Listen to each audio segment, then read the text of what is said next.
ہمارے نظریہ پاکستان کے عناصر میں عبادات بہت اہم ہیں، اور عبادات یعنی جس میں ارکان اسلام شامل ہیں، وہ عبادات میں سب سے پہلے آتا ہے توحید اللہ تعالیٰ کی وحدانیت پر ایمان لانے کا نام ہے۔ عقیدہ توحید سے مراد یہ ہے کہ اللہ تعالیٰ ساری کائنات کا خالق و مالک ہے، وہ واحد اور یکتا ہے، اس کا کوئی شریک نہیں اور نہ ہی کوئی اس چیز کے علم سے باہر ہے۔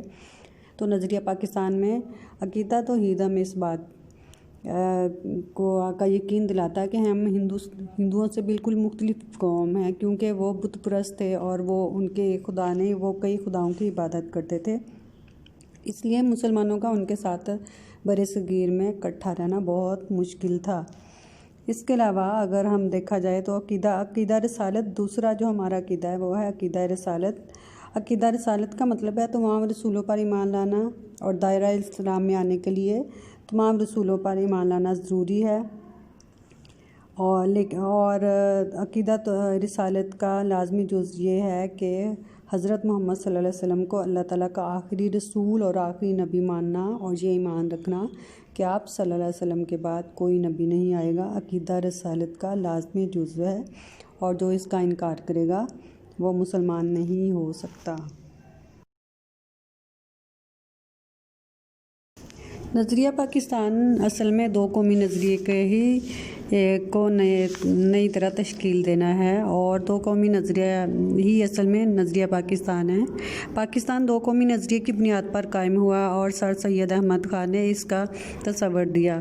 ان کے خیال میں ہندوستان میں ہندو اور مسلمان دو قومیں آباد ہیں، اور وہ دونوں ان کی رسم و رواج، ان کا مذہب اور فنون، سب کچھ ایک دوسرے سے علیحدہ ہے، اور وہ ایک دوسرے کے ساتھ صدیوں اکٹھا رہنے کے باوجود آپس میں گل مل نہیں سکے، اور یہی نظریہ پاکستان کی بنیاد بنا۔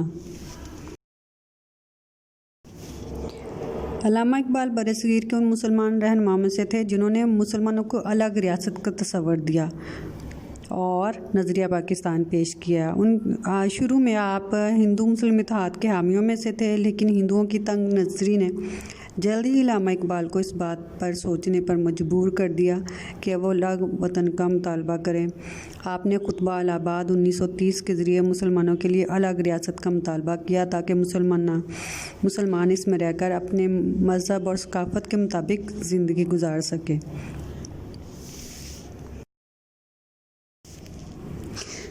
قائد-اعظم محمد علی جناح دو قومی نظریے کے زبردست حامی تھے۔ ان کے خیال میں مسلمان ایک الگ قوم کا درجہ رکھتے تھے۔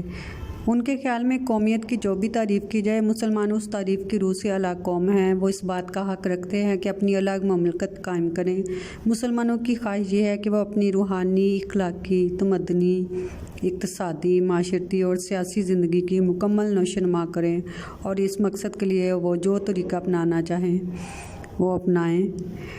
قرارداد لاہور 23 مارچ 1940 کو پیش ہوئی، اس میں بھی انہوں نے یہی بات کی کہ ہندو اور مسلمان دو علیحدہ مذاہب سے تعلق رکھتے ہیں، ان کے ہیروز، رزمیہ کہانیاں اور واقعات ایک دوسرے سے مختلف ہیں، لہٰذا دونوں کو ایک لڑی میں پرونے کا مقصد برصغیر کی تباہی ہے۔